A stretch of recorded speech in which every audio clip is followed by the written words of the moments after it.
We lost 3 clients just as we'd moved into a new office and we'd got payroll to meet. And it was really, really stressful. It was a bad situation. And the way I got out of that, the most mature way I knew how to deal with that at the time, is I got blind drunk. And for some reason, I wrote this completely absurd cold email. And in the morning, I still thought it was wise to send this ridiculous email to some of the most senior decision makers at some of the world's largest brands and corporations. And to my amazement, it worked. I was getting responses saying that I never in 19 years have I replied to a cold solicitation until today. This is the best cold email I've ever received. And my personal favorite, which just read, "My colleague forwarded me your spam email and we would like to meet you to discuss opportunities," which I thought was really, really funny. And it landed me meetings with so many different types of businesses, both massive companies. So we won Symantec and Hewlett Packard off the back of this email, exciting startups and your regular small to medium enterprises. And I realized every time I sent this email, the same thing would happen. I just get these gushing, enthusiastic responses, which you'd never expect from cold email. I mean, like the best you can expect from cold email is sort of lukewarm agreements, like maybe on the, but these were just so excited to speak to me and so happy that I was sort of primed. The call was, I've already made this great first impression, and the calls went really well and the meetings went really well. And then I learned I could use this same style of copy to get PR coverage for clients, or to get my friends as many informal job interviews as they wanted, or to get people to events. Wherever there's a reasonable ask, a reasonable request, there is a way of writing, especially as it's the first impression you're making, that really makes you stand out, makes you remembered, and makes people reply positively and immediately think you're impressive. And through that time, you know, I learned sort of why my copy works, like all of the elements, because I wasn't doing traditional copywriting. I was using sort of like humor and charm. And in 2017, I started a Facebook group called Charm Offensive and an email list. And I thought, I should show the world this stuff. I wasn't running an agency anymore. I should show the world this really useful stuff. And I grew an audience very quickly. People were very intrigued by these screenshots I was putting in my Facebook group. And I started showing people this stuff, and then eventually started, well, very quickly within a month or two, started selling ebooks and template packs and courses. And now I've got all this whole range of materials I've made over the last 7-8 years, and a subscription offering where people can join and see all my templates in the same place. And yeah, it's a very unusual business, but it's very, very fulfilling when people tell you of the results they've had, like they've had their first client, or they've had their first gigantic client, or they've been able to change careers. It's really, really fulfilling because I get to see those amazing results, and I don't have to do any of the work that comes with it. So that's a small introduction to me. That's amazing, Jon. And we're going to actually dive into your strategies in a little bit more detail later on, and what you've seen worked. So I'm really looking forward to that. And for anybody that's not a part of Jon's community, I highly recommend that you go and look at it on Facebook, Charm Offensive. I know many of you are. Really active community, some great advice, some great support. And one of the things that I always love about that community as well is we've all been there when something's not quite worked or something's not gone well. Every single one of us have been there, and it's nice to be able to learn from that community and see different ideas and thoughts and feedback. So if you've not been there, I highly recommend that you do that. One thing I did want to just capture on before we go into the strategy, Jon, is something that you've said, and I think this is really, really important. Like, the email that worked for you was a drunken email. And the reason it was a drunken email was a sort of a mind shift, like a mindset shift. I'm speaking for you here, but that being drunk has probably made you a bit more relaxed about sending your email.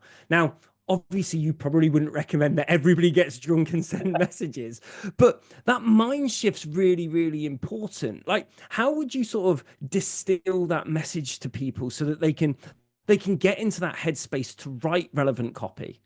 Yeah, I think it was being uninhibited. Because I didn't even realize I could write well at the time. I remember, even though I was drunk, in my mind, I was like, I know I've got to send something that's different to what everybody else is sending, because I get cold emails offering digital marketing, and I was running a digital marketing agency, and I knew the kind of bland stuff everyone else was sending, and very serious or it had this sort of overly self-important tone, which is probably the worst way to approach it. As you're a stranger in their inbox. By rights, they can tell you, they can reply with profanity because you have interrupted the day. So I knew I had to go in there with a different way of writing, and because I was uninhibited from the alcohol, I didn't. I wrote the most honest email I could. I was really upfront about, I'd say things that other marketers, salespeople wouldn't say. I was so honest from even the first line that it lowers people's alarm bell, takes the alarm bells away. It doesn't get people's backs up. They're immediately interested, and I think that's what happened when I wrote that email. I was so uninhibited. I was just very honest, and then with a tinge of absurdity, and it just made people smile. So I'm very glad I was in that situation, because that drunken evening has completely changed the trajectory of my life. Definitely. That's amazing. So like, if you're thinking about it now, then like, if you were to write a cold copy now, is there anything that you would tell somebody that maybe isn't naturally bold or funny? How can they get into that mindset to sort of get ready to write that message or think about it? What should they be thinking? Well, I think the main thing is to not put people on a pedestal. I think comes when people are emailing big brands or very senior people. Is these people like to be treated just like regular. They don't. Most people don't want to be put on a pedestal. They don't want to be. You should be respectful, but you just have to remember that it's a person at the end of the day that behind that job title and that company, and you should write how. Obviously, I wouldn't suggest profanity, but you should not immediately go into that way of writing when you think I'm writing in business here. I've got to write in this very stern, self-important corporate tone. Just remember, you're writing to a person at the end of the day, and being honest and frank and having a bit of humor. People like to do business with people they like and that are enjoyable to correspond with. And I think that's what you've got to think about. Brilliant. Appreciate that. So let's dive into the strategy now. And there's a few different things I want to unpick here, but I think we need to start with the first, which is email. How do you write the perfect cold email? I think for me, I have for me, it's the honesty is the first part. So the very first part of the drunk cold email, the subject line did get attention. It's apologies in advance. If I was to change that now, I would have apologies in advance, comma, and then their name, just because it adds a bit of personalization. Personal. The very first line said something like, "Greetings, Susan. You've never heard of me. I got your data from a list, gasp, but hey, at least you're list worthy. That's got to be worth something, right?" So immediately, this is pre, GDPR. I mentioned something that everyone else would have avoided saying. No one would admit that up front, but because I've been that frank and honest immediately in the first line, you've got their attention. Like, what? They've never seen anything. Called a pattern interrupt, essentially. And then it's about having enough humor in there, and you've obviously got to make your sales case that you want to help them with their digital marketing in my case, but just enough humor in there that it makes the sales elements more palatable, more enjoyable, rather than just a straight pitch. They're actually enjoying reading it. And I know most people say keep your emails short, and I understand why they say that. Mine are quite a bit longer than those. If you search in Google for best cold email template, they're all exactly the same. They're all 3 lines. CEOs don't have an attention span, people say, and they're all exactly the same, very to the point.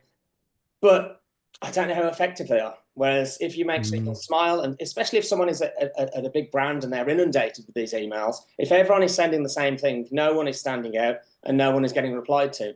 And that's what you've got to think about, is having the honesty, speaking to them like a person, and then having enough humor in there that hopefully they're smirking or smiling or laughing out loud. If you can cause a positive reaction in someone, you're more likely to get a response, and a very, very positive one, than if you send something bland. Definitely. That makes sense. And again, it's sort of common sense in that way. But again, like you said, especially when it comes to sort of CEOs or you're emailing anybody in general, you get nervous about what you should say and how you should say things. So I think thank you for sharing that. Like, next part is like the structure of the email itself. We get hit up with loads of messages. Like, make sure you include a PS. Make sure that it's under X number of characters. Make sure that you do this with your subject line. Personalize it. Data. Like, is there any core things that you would go, okay, humor is essential, but Yeah. what else would you add in that you would go, okay, that's going to put you 2 steps in front? One of the most crucial elements of the original drunk cold email, and on most of the other emails I've written since then for cold pitching, is I think maybe people call it a risk reversal. And someone told me this was, and I think I realized at the time, I didn't realize this was such a big part of it. It was this, that I offered, there's a line in there at the end, which is, I would like to, if you allow me to have a chat with you about your digital marketing needs, I will take you for coffee or lunch or tequila shots, and I promise to be somewhat entertaining. I may even wear a top hat. First off, I'd just I'd love to give you some ideas you're free to steal. And that last line is they're thinking, well, this guy's clearly, it's not going to be a really boring sales pitch. Even if I don't work with this guy, I'm going to get some ideas on this call. I'm going to get some thoughts that are going to be useful to me. So it's going to be a benefit. And by doing it that way, they actually look forward to the call. They are going to get some value out of it. And then on the call, after the emails made them smile, the next stage is I am going to use my enthusiasm and my genuine enthusiasm and excitement and demonstrate my ability. So the enthusiasm and demonstrating your ability once you've got their attention, and that's how you close deals. I'm sorry, I've rambled a bit there. No, that's perfect. I absolutely love that. And so what about when it comes to like call to actions? Do you find a call to action that generally works best, or do you think whatever? Yeah, I make my requests small. So in the original drunk cold email, I offer the if we have a chat with me, I'll give them some ideas. So I'll offer similar if it's just a call. A lot more people do Zooms and calls these days over in person since COVID. So I'll just make the same offer of I'm trying to get them on a call.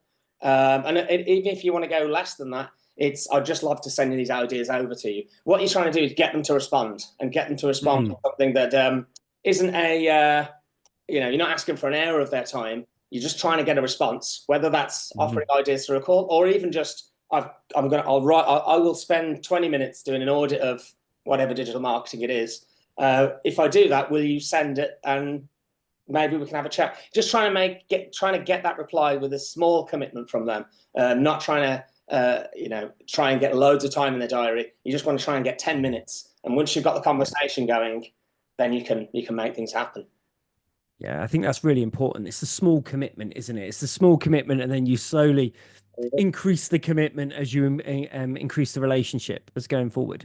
So now, when you hit on a good idea, sorry, go on. No, please, John. No, this is yours. Yes, so when you're because on a call or on a future call with them, once you've hit an idea or something you can help with, and they're getting excited about it, they can see the value in it. It just definitely makes closing the deal a lot easier. Yeah, definitely. I agree with that. For spending most of my time closing, I think that's really important, building that relationship and going that through. So yeah, again, thank you so much. So sort of next thing from me then is when it comes to emails, we've got a flow, 7 emails over 7 days with a day between, and we do this and this. Like, have you got any strategies or suggestions when it comes to sending that first email, which again is probably a lot of more time consuming than the emails that we generally see at the moment, which is sort of 3 lines, and then what we do as a follow-up on that, pushing to the top of your inbox, we know is like a bad email. So we spend all that time on that first email. If we don't get a reply, like, what's our next step? Sure. So with follow-ups, for me, I think the big issue people have with follow-ups is, again, sounding too entitled. I've like just one-liner. I emailed you last week and didn't get a reply. Can you respond, please? It's like, that just sounds so entitled. This person doesn't owe you their time. So my way of doing follow-ups is just I'm trying to amuse them in every email, and it's almost it shows a self-awareness. So my favorite follow-up sequence I've ever written is my 5 stages of grief follow-up sequence. And in each email, Okay. I'm in a different stage of grief because they've not replied to me. So it's way over the top, and it's people can tell it's just overly dramatic and absurd. And people can put a selfie showing them in bargaining or in whichever stage of grief the email is dealing with. And then there's a final breakup email in the 6th email. And I usually say 4 or 5 working days between each follow-up. It used to be longer than that, but people seem to, I think 4 days minimum, because any more than that, it's like you've emailed them and then a day later, it might seem a bit entitled. So for me, I do 4 working days minimum. And I've got the 5 emails and then the final breakup email, which is completely absurd as well. The only issue with those funny follow-up sequences is sometimes people wait until the very end because they want to see each email before they reply. More often than not, they'll reply during the sequence or to the first email. So that's my approach to follow-ups. If you don't want to go over the top with humor, maybe it's not your bag. It's just make sure you don't sound entitled like this person or something, because they don't. You're taking up some of their time. They're reading your email. Don't sound entitled, because you're likely to get some very angry replies if if you're just sounding very entitled in their inbox. Yeah, that makes perfect sense. Well, guys, I've really asked my questions when it comes to email from Jon. I want to make sure that you guys all have the opportunity to do this as well. So if you've got any questions specifically relating to email, put them into the chat now, and we'll pick them up. And I'll make sure that they're answered. If not right now, we've got time at the end to make sure that we're getting questions answered by Jon as well. So if you've got any questions relating to email, just put them into the chat now, and we'll pick them up with Jon right now. If not, we'll just move on to my sort of second section that I want to go through and before we start to do that. So again, just across the bottom, guys, there should be a chat. Everybody should have access to it. I can see that Robert's already found it. I can see that Anne's already in there. Regulars, if you can message into that as well so that everybody can see it, so just people can start to see that popping up across the bottom and going from there. Well, while we wait for messages to come in, let's move to the sort of second area. In a way, email is sort of more and more starting to take a back burner, or if not necessarily a back burner, it's partnered with another type of messaging sequence, and that's generally some form of direct message, whether it's on LinkedIn, whether it's Facebook, whether it's a chat bot now that we're using. How do you approach this, and what's your experience on using cold outreach through DMs instead of an email format? Well, I would say a lot of the principles apply, but I would say it has to be shorter than the email, because it's just the medium is different. I think if you sent the drunk call email just straight as a DM, it is a bit long and wordy. So it's similar to email, but I think it does need to be a bit shorter. And also, I learned this from someone else, a guy called Sean Fairs, who's got his start from using my templates, and now has built a massive audience himself. He says it looks more, and I agree with him, it looks more, what's the word? Not planned. If you send it one line, if you use DM like a DM, you have each individual message. Yeah, so rather than one long message, because it looks like you're just doing it off the cuff, and it just seems to work better. So I think but the main principles really apply. The same as email, but it is just more succinct. You don't want to be it looks like a much bigger wall of text if people are on their phones on Instagram or whatever the platform is. It has to be shorter. Still try and use the refreshing honesty and the humor, but if you can, I know it's going to take longer if you're sending them manually, not to put everything in one long block, divide it up into multiple. It just looks more what is the word I'm looking for? It's natural, like natural. Like someone's talking and then coming back and forth. It's like you're messaging back and forth. Exactly. I get that. And actually, guys, I'm gonna tell you a strategy that I've stolen from Jon and I use on LinkedIn, and that's when I do a connection. So when I get a connection on LinkedIn, or whenever somebody connects with me on LinkedIn, I message them saying, "Hi, great to meet you. Thank you for joining my connection. Should I be expecting an impending sales message? ... Because you know that people send you this connection and you go through, as soon as you connect with them, you know in 2 seconds time you're getting a sales message into your inbox. And I always get nice responses. You either get the bots that respond, that is just like they've responded with a sales message, there you go, or you get those people that are generally looking to connect and they go, look, no sales message here from me, and then you can start the real conversation with those people. So it's a really really nice way of doing it, or friendly way of doing it, playing around on that area. So when it comes to cold messages and humor, let's talk about platforms in particular. Instagram, LinkedIn, Facebook, they're all different. Should you change your approach? Should you change your humor?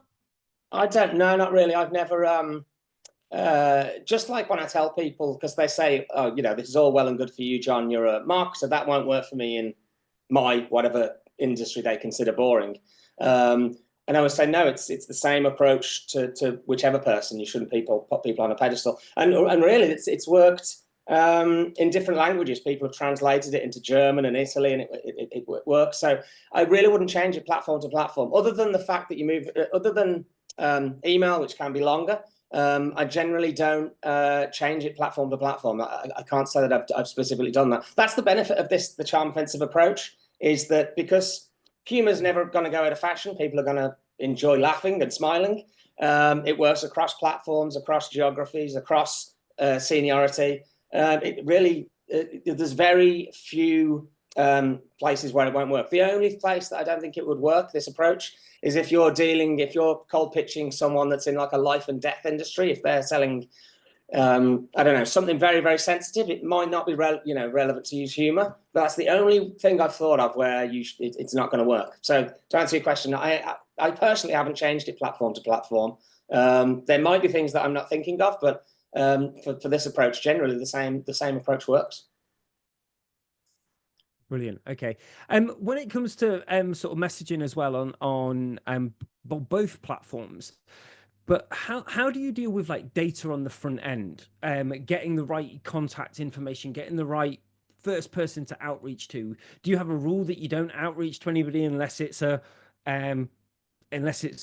specific email address, a personal email address, and not a team one? Like, what's your strategy in making sure that we hit the inbox and the right inbox? Yeah. Well, I make sure, I think it's illegal to email personal, like Gmail. Like you can't cold email those, but I always make sure it's a professional contact. You know, it's first name or first name dot last name at company name. For me, I always contact the most senior person in the most relevant department. So when I was doing marketing, it was the marketing director. As far as sourcing the data, you can scrape it using various tools, but I've just got someone actually, she contacted me on LinkedIn, who's able to get data very cheap. And that's always been successful for me. And I think you can, if you go on Upwork or Fiverr, you can just get someone to do it for you. I'm sure there'll be AI solutions that come out, or probably already exist right now, that might do it. For me, though, I've just got a very cost-effective, effectively like a VA to do it. But if you look on Upwork and Fiverr and sites like that, you'll find people, and obviously judge by the reviews. That's how I do it personally. If you want to do it yourself, there are various scraping tools, but it's been a while since I've done it myself, so I'm sure the market has changed. I remember one was Hunter.io, and there are many, many others. But yeah, for me, the VA route is the best, because I don't really want to be spending time scraping stuff. Nice. Completely. And I'm sure many people that are on here, if you're in the marketing space, you will know these scraping tools. If you don't know these scraping tools and you're not in the marketing space, just drop me an email afterwards and I can give you a list of loads of them and how you can use Fiverr and all of that type of thing as well. I think the gold there was the people. So could you just say that again? Is it middle management? Who is it that you want? Who's the ideal person generally? Yeah, the most senior person in the most relevant department. So when I was doing marketing, it was the marketing director or the head of marketing or something like that. There were times when I would email CEOs just because for some reason I had the data and it would work. But generally, I think when people, it can help actually. There is an issue where because if you're cold pitching a CEO, sometimes that happened to me once. It was someone more senior and they forwarded the email. And luckily, all the people in the department loved it, so they were excited to meet me. The only issue I think with sometimes going a bit more senior is now I wonder sometimes if people are annoyed that like they've been pushed into a meeting with someone. But I think generally because the emails are funny, I haven't had that reaction. But generally, yeah, go for the most relevant, the most senior person in the most relevant department. That's always the most effective way that I've found. Messaging through there. Awesome. I appreciate that, John. Again, guys, if you've got any questions relating specifically to DMs, put them into the chat and we'll make sure that we can answer these as much as possible. People are asking as well, will there be a replay? Yep, we've got a replay. This is being recorded. I'll make sure that everybody gets a copy of it. Probably about 24 to 48 hours.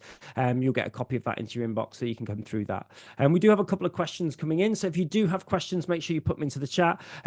For some of these, I might even take you on live. I know we've got Jocelyn and we've got Christopher here. I'm going to hold your questions for the minute, guys, and let you ask them live at the end.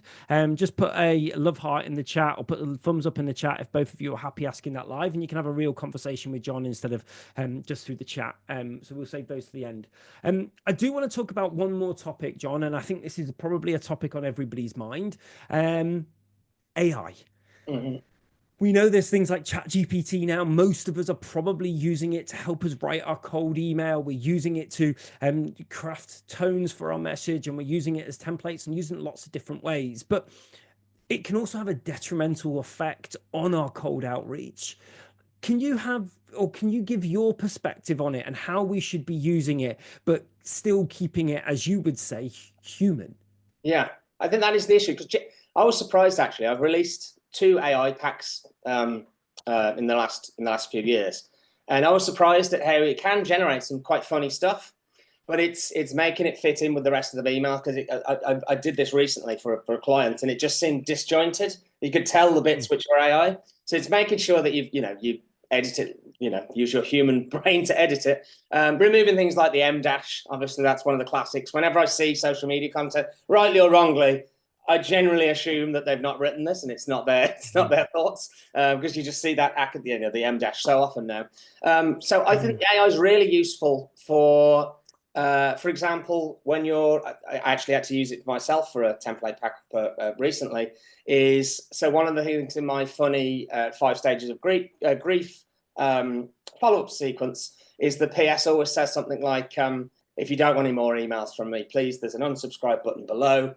Please, I don't want to be any more annoying than I have to be. But by the way, this is obviously nothing to do with you, but whenever anyone clicks it, a large novelty hand comes and hits me around the face. So it's just a really, obviously, but if you need to, so just something silly like that in each email, that there's going to be some consequence for me if they click the unsubscribe button, while also telling them that, they should if they're not interested. So I plugged that into ChatGPT. I gave it loads of versions and sort of explained what I'm trying to do, and it gave me loads of additional ones. And some of them made me smile. Some of them were terrible. Some of them made me smile, and 1 or 2 made me laugh out loud. So it's really using your human judgment to use AI, and for things like that where you've already got a line that's funny and you want some different versions of it, so you can maybe use it elsewhere in another email. It's really, really good for that kind of stuff. It can, I wouldn't say I have tried, but it's not generally the best at writing complete emails. I think you have to train it further if you want to, make a version of yourself so it can just write all of your content for you. I mean, that is possible, but it will take time to train it. For me, the way I've found it beneficial is if there's a certain type of joke and I want some additional, versions of that line, it's very, very, very good for that. So would your framework for using AI then generally write your own email, get your own sort of version of that in place, and then pick areas out and then look for improvement on it, and like maybe give me five or 10 subject line variants, or change this subject, give me 3 different areas for rewording the call to action? Would it be like that type of stuff? That kind of stuff, definitely. And for coming up with, if you want to do niche specific humor, you can add, you can say, I like this is my email. I want to add some joke that they will get because they're in, I don't know, the textiles industry or whatever it might be. And you'll be able to come up with some very specific lines that, are going to be relevant. Because I can't, off the top of my head, think of a funny line that I could send to someone in textiles, but AI is very good at brainstorming stuff. So it's good for that kind of stuff as well, is even if you don't use what they suggest, it suggests verbatim, it might put you on the right track to something that you want to write. That's really good. That's really good. I like that a lot. And many of you know, I'm dyslexic, so I use ChatGPT all the time to sort of reconfirm my messaging, read my messaging, check it and go through things. But what Jon's saying is one of the main ways that I use it is I take certain elements and go, okay, I like these bits, but how do I word this better? Or how do I actually condense what I'm saying? Because that's one of the things that I do a lot. I waffle, especially when I'm writing. So I go through it from there. So it's really good. Another quick tip for people on this as well, and hopefully Jon, this will something we can talk about a bit further.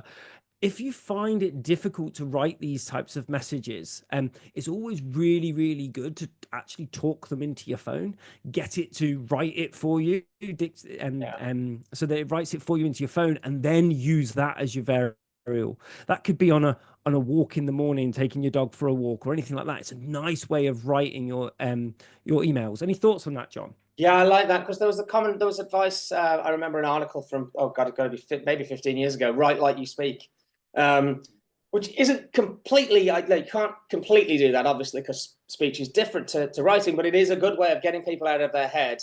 Because when I think, especially maybe this is just for us in the UK specifically, but because we're taught a very formal way of writing, when we go to a pen and paper or a keyboard, a lot of the times I think people default to this. Oh, I've got to be proper. I've got to.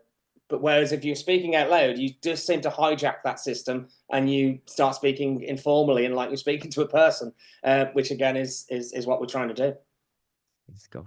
Yeah, I really appreciate that. That's been amazing, Jon. That's the 3 topics I wanted to cover. Guys, this call is about you, though. So that's the whole reason we're having these live calls. It's the whole reason that you guys can jump on live. So if you've got questions, please start to put them into the chat. If you're happy with being unmuted, at the end of your question, just put any emoji at the end. At the end of your question, just put an emoji, and then I'll know that you're happy being unmuted, and we'll go through from here. We have had a number of people actually already message in with a few questions. So what I'm going to do, Jon, is I'm just going to read some of these off, if that's okay. It's probably better than sharing my screen and bringing them up on a presentation. But there's some really good questions in here.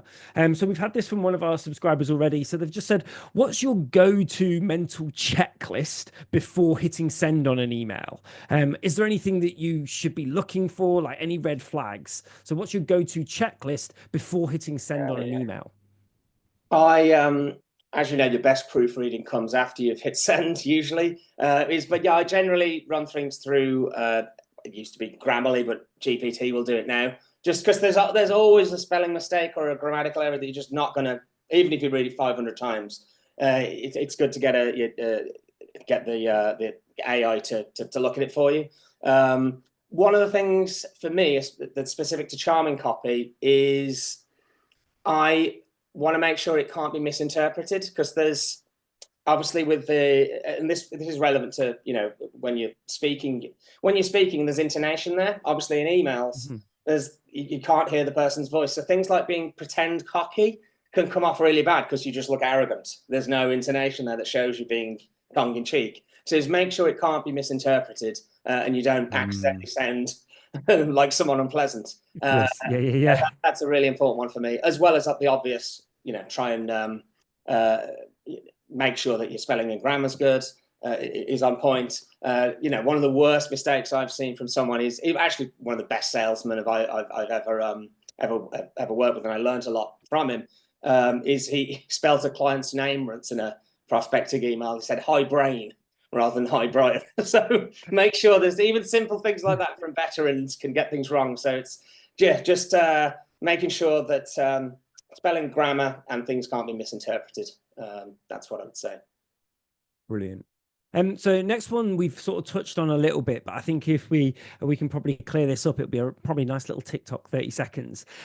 What would be your structure to an email? So if you were to break it down, where would you put like humor, call to action, like signature, like how would you do it? So I would start with something really upfront and honest. So in my instance, from the drunk cold email, it was admitting I got their data from a list. In other ones, another favorite opener of mine is I wanted to introduce myself in a way that made me seem interesting, witty, and clever. Alas, I wrote this email instead. So it's something a bit self-deprecating that immediately gets them smirking, and they're going to read the rest. Then it's a brief introduction to yourself. It's the sales point for me is the smallest point of the email. It's you don't want to waffle on. The job of the email, the cold pitch or the cold DM, is to get them interested and get them reply to you. That's it. You're not trying to sell everything. That's that's when you get on the phone or you meet them in person. You don't need to sell every feature and benefit. And that's actually the smallest bit. It's this small introduction. So for me, it was just introducing my agency and how we had some big names on board, but we won't be satisfied unless we achieve total world domination. And there's just enough humor in there. And then the last part is, so there's the introduction, self-deprecating or honest. Then there's the sort of meat you just introduced, and for me it was my agency. And then the last part is some kind of risk reversal where you offer, they understand that if they get on a call with you or they meet with you, they're going to benefit. They're going to get some ideas they're free to steal, or we used to offer a free brainstorming session, either in person or over video conference, where we brainstorm ideas around an idea, or around an area or a problem they're having, or they wanted to increase sales for a particular product. We would offer a free brainstorm. So it's the combination of the honesty and self-deprecation, and making people realize that you're actually a nice person to deal with, and the email's enjoyable to read. The sales point is the smallest part, but obviously it's important. And then the last part is the risk reversal. I actually learned this. There's a great lesson on persuasion from a guy called Dave Trott. He's one of my one of the few marketing people I really look up to. Him and Rory Sutherland. And he says that the key to advertising, and the same thing is true with cold pitches, is you've got to make impact, then you've got to communicate, and then you've got to persuade. So his example is if he wants his wife to make him a cup of tea, he goes, Kath, he gets her name. Would you make me a cup of tea? If you make me a cup of tea, I'll put the bins out. So you can see impact, communication, persuasion. Most people go immediately for persuasion, whereas you need to make impact. And for me, it's the self-deprecating, honest first line, and just the fact that I'm standing out and not saying sending exactly the same email that everybody else is sending. So that's a good lesson. I do recommend people check out Dave Trott, the persuasion sessions on YouTube. It's just a great introduction to his principles, and it's really, really smart stuff. That's great advice. Thank you so much for sharing that, John. That's something that we'll look at. I'll make sure that that's included in the one pager as well, guys, everything that we're talking about, so that you'll get access to this. So a couple more questions. So again, guys, if you've got questions, put them into the chat. We're going to have probably 15 minutes or so on whatever you want answered. So that's what it's all about. So next one is what's the worst piece of cold outreach advice you've seen? What's something that lots of people say, but you from your experience, just ignore it? So for me, it's going back to that. If you search for best cold email template, it's that super short email. People say, no, it's got to be super short. For me, I've got a rule, which is, be funny. If I can't be funny, be clever. If you can't be funny. If I can't be funny, be clever. If I can't be clever, keep that shit short. But most people skip right to the last one because they can't do the first two. An email can never be too long, but it can be too boring.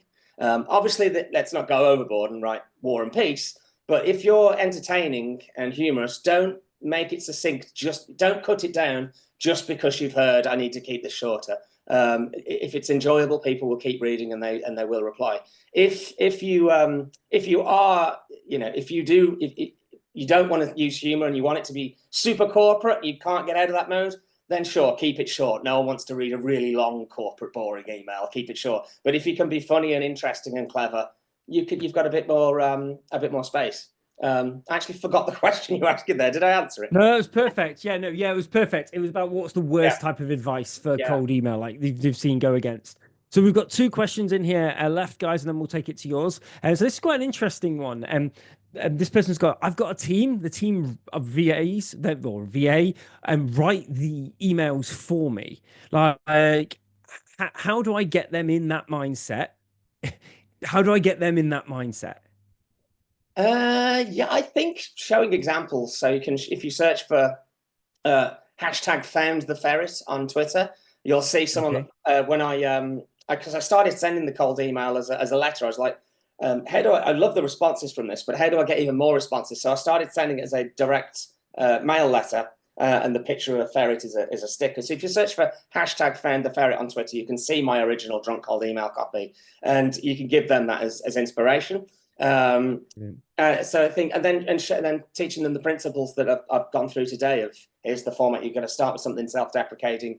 Then we've got to communicate, but we've got to keep that sales pot small. And then the last bit is the risk reversal, where we talk about, that they're going to gain something from this. So if you give them show them the original Drunk Cold email, and obviously if you buy my templates as well, you'll get plenty of other versions of it. And then also that give them that structure. You've given them information to go on, and then see what they come up with, and obviously give feedback from there. That's great advice in itself, guys. If this is you and you've got a team or you've got a VA, one of the first places to go to would be Jon's community. Like, embed yourself in Jon's practices and let that person, that VA, be a part of that group and embed themselves in Jon's practices and his processes, so that they can learn the method that you want to be teaching. They can then come to you, take that advice on, and you can help tweak it. So yeah, really, if that's into there. The other one's quite interesting, is if my email isn't working, is it the email or is it the subject line? And how important is the subject line? I would say the subject line is important. For me, I like the example I've given, apologies in advance. The reason that works is I know that they don't know me. They've never heard of me. This is a stranger. So when you get an email from someone you don't know and it says apologies in advance, it creates some intrigue. And then because it is a cold email, that's the thing I was sort of apologizing about, is the subject line is important, but it's not going to rescue a terrible email. Whereas you could have a really good email, but if no one's opening it because the subject line isn't getting their attention, it's going to be less successful. So they're both important, but I think the email is more important than the subject line. But you still need a subject line that's going to get people to open it. So I think they're both important. Brilliant. Thank you, Jon. Thank you so much. So decks are cleared, guys. We've got 10 minutes. I want to do a quick fire round. If you've got questions, put them in. Jocelyn, I know that you've responded saying you're okay to come on and talk. Christopher, you haven't responded yet. So Jocelyn, am I okay just to put you on so that you can ask your question? I'll just find you. I'm going to unmute you. So if you guys, again, if you've got a question, you want to come and ask it live to Jon, you've got a problem, there is nobody better to ask. So I'm going to unmute you now, Jocelyn. Hopefully she's okay with that. Christopher will jump on. I think I'm going to ask you to unmute, Jocelyn. Let me know if you have got that, and if you can. Christopher, I'll come to you afterwards. Jocelyn, are you there? Hey, Scott. How are you? Hey, I'm very well, thank you. Yourself? I'm good, thanks. Actually, coming to my questions late, I think he's actually answered most of them already. So I'm all set. I was very excited to see this session taking place because I have a lot of Jon's materials, and I'm just embarking on a whole new campaign, and so I'm gonna go back and dig through everything, and it's great to have the example email, but the other nice AI feature is always being able to I've been training it on how to sound like me. Yeah. And so being able to also now I'm going to go back and take those templates and write them as I would, and add them to my personal whatever Chat GPT is remembering me as at this point. So that'll be fun. And so thanks, Jon. But I really don't. I mean, honestly, the list question, I think you answered. The who it is you're going for, I think you answered. So I do think that sequences end up sounding a bit contrived always, but I always feel uncomfortable about it. But at the end of the day, you're really only sending them to people who don't open. Yeah, exactly. I think follow-ups is an awkward thing, right? You're trying to get someone's attention. You know that they've not replied to your first one, so you're like, oh, I've got to pester them again. Or even if you're doing it automated, I understand why, because it's an awkward thing. Like, they don't owe you your time, and in a way, gently pestering them. So there's some lines in my templates which I like. I hope you don't mind my professional perseverance. Or Right. one that I don't know if I came up with this one or AI came up with it, but it was or someone else did, which is I do hope you're finding my tenacity endearing, Derek, or something like. There's lines like that you can add, which sort of take the pain out of it, because hopefully they're reading and they're chuckling too, because they recognise that this is kind of an awkward thing, and you just again, it's probably one of the most honest things that you can say. Yeah. It, And I it, also appreciate the suggestion, which all of us always forget who do all of our work online, that you know, there's nothing wrong with getting a piece of paper in an envelope and sending it out in the mail. And you know, I know that from my experience in my building here in New York City, we just, after years and years of complaining that our mailboxes were too small, they finally rebuilt all our mailboxes so they could take packages and all the rest. And none of us have gotten a piece of mail since. So I think that it makes a splash when you actually stamp that envelope. Oh, absolutely. And one thing that works really, really well, and there are companies in the UK and in America, and I'm sure at other places that do this, is handwritten letters.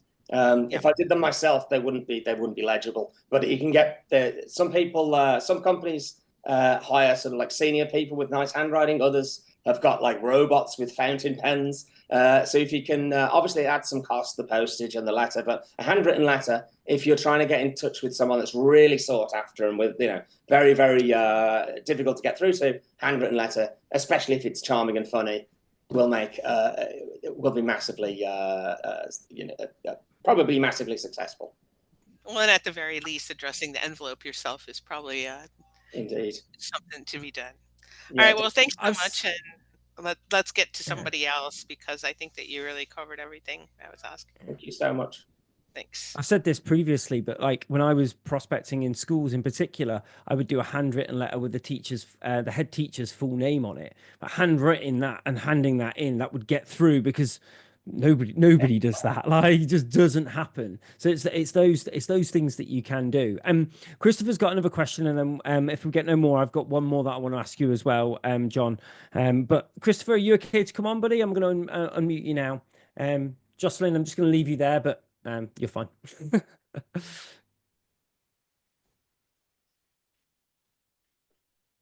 All right. Oh, you hey, unmuted Christopher. me. Okay.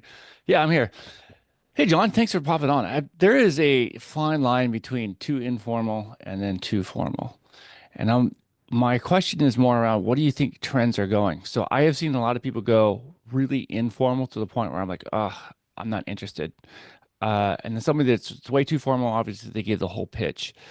And I was wondering if you had any insight, or it seems be about the same for you. Yeah. Now, for me, because if you look at the original Drunk Cold email, again, if you search for #FoundTheFerret on Twitter, you'll see that they're informal, but they're still professional. So there's lines in there. There's the last line is, "I await your profanity-filled response," and it's just it's still it's not so informal that it's in lowercase, for example. Like that wouldn't go down. Like I wouldn't write in lowercase anyway. I always write, even on instant messenger, in proper grammar. Is that there's a level of professionalism there, that it shows that you're smart. There's a type of humor, and I think in these emails, even though there is absurdity, you can tell that I can write well. That it's quite witty and funny. So I think there is a line there. You are right. I don't know how to articulate it, but there's it should be impressive. They should be impressed that you've got their email. It shouldn't just be that it's informal and that you're making a show of how informal and non-professional you're being. The email is, while it is silly and there is a picture of a ferret wearing bunny ears in it, the writing is actually, it's well written and it's witty and it's funny. It's not just informal and unprofessional for the sake of it. There's a purpose for every part of the email. It's hard to articulate, but there is a line there. You are right. I think the only way you can find out is by testing. I seem to have just an inherent heuristic. I can understand what I'm meant to put into these emails. And I think maybe with practice and also just seeing the response, if you're just getting negative responses, you've got to change things up. Yes, I think sounds like you're doing a high level like juxtaposition of Yeah. Hey, part of this is very, very professional. It's coming off polished and clean. And then I'm also going to show you that there's some correct informalness to say, hey, well, I'm a real person also. I'm not here just to spam you out on this.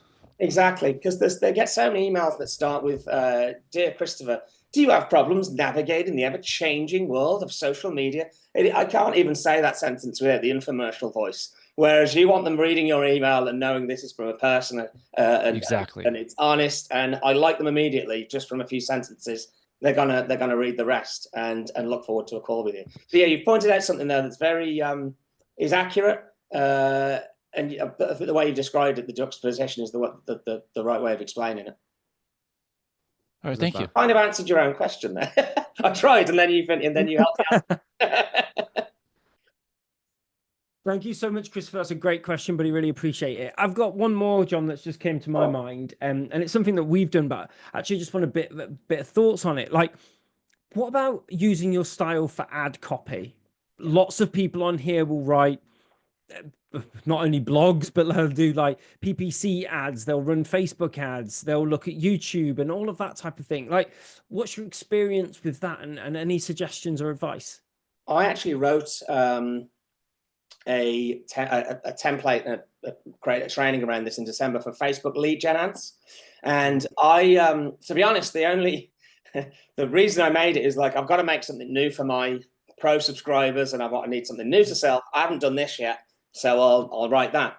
And I wrote an ad, released the pack, and it was meant for freelance professionals. It was meant for agencies and freelance professionals. But a guy that ran a house painting company had found my cold traffic Facebook ad, bought my template pack, then joined pro, and then found the Facebook ad template, put it live for his house painting company. And he commented multiple times on my ad saying, "You won't believe the results I'm getting for it." I said, "Can I DM him?"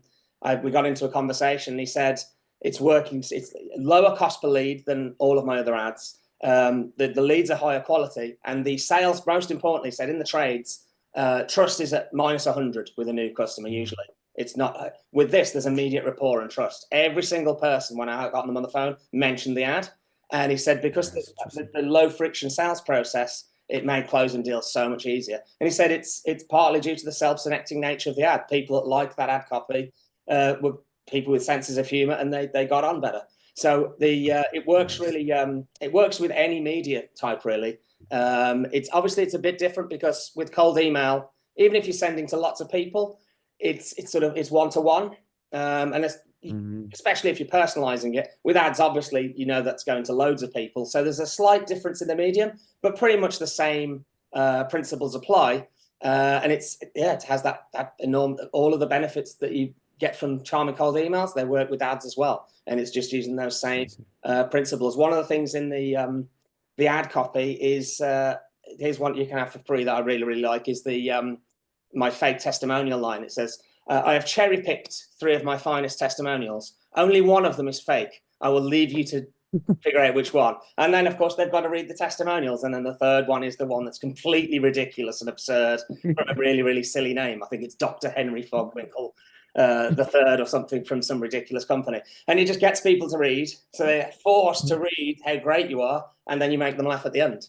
And it's proven. And also the other benefit of that, if using this type of copy and technique on ads, is you get loads of positive engagement. You get people liking it, laugh, reacting it, loving it, in the comments saying this is amazing copy, this is one of the best ads. And all of that, while it's nice vanity metrics, it actually lowers your CPM. I believe that if you've got good vanity metrics, your cost per 1,000 impressions goes down, which no doubt helps your lead price go down as well. But from the people I've spoken to, I've had multiple tradespeople and some agencies, they say it's the immediate trust that you get, the immediate rapport that you don't get with other styles of copy. That's brilliant. That's fantastic. That's amazing advice. Actually, I just want to finish on something that John's just said in here. And guys, this is in the chat so you can all see it, but John's just put in here, "Hey, I got to run, but wanted to say, appreciate you, brother." This is talking to John. "Your material has enhanced my life." Like that. You can't say anything better than that. That's amazing. Look, guys, that's all we've got time for today. We are over a minute over, but I just want to make sure that everybody puts thank you in the chat for Jon. Jon, I've said this at the start, I said this at the middle, and I'm saying it at the end. Honestly, I appreciate you so much for coming on and sharing your wisdom and insights. Everything that Jon's talked about today, I'll put into a one-pager so that you guys can get it. Likely to be come out early next week. The call recording will be sent out. Everything that Jon's talked about and all the links for everything that Jon spoke about, I'll make sure that you guys can get access to. That's including his Facebook page, his ads, his ad product, and everything, so that you can find out more about him and connect. But Jon, if people want to connect with you, if people want to get in touch with you, how's that? How do they do that? What's the best way? Sure. You go to charm-offensive.co.uk. You can join my email list, and you'll get some nice value in the email sequence. And there's a link to the Drunk Call email template, and there's lots of other good advice in there. There's my Facebook group, Charm Offensive, which has got about 17 or 17,500 people in it. That you'll know that's the group. You can join there, and you can find me on LinkedIn under my name as well. But yeah, definitely reach out if you need any advice or anything like that. Feel free to reach out. I'll be happy to help. Awesome. Thank you so much, Jon. So guys, final thoughts from me. Next week, we're going to take everything that Jon's spoken about, and we're actually going to put it into action. Next week, same call, Wednesday, noon Eastern, 5 p.m. UK time. This same call, we're going to take the strategies that Jon spoke about, and we're going to actually spend some time building some emails, creating some DMs, getting the information we need so that we can actually do some of the stuff that Jon's talked about today, instead of just forgetting about it. So if you want time to be able to block into your calendar to start writing cold emails, to start taking some of the strategies that we've learned today, make sure that you're here next week, because that's what we'll be spending time doing. We'll be spending time as a group building out our cold messaging for whatever platform it will be on there. So you all get notifications on that coming up. As always, thank you all so much for attending. I appreciate every single one of you that have attended live.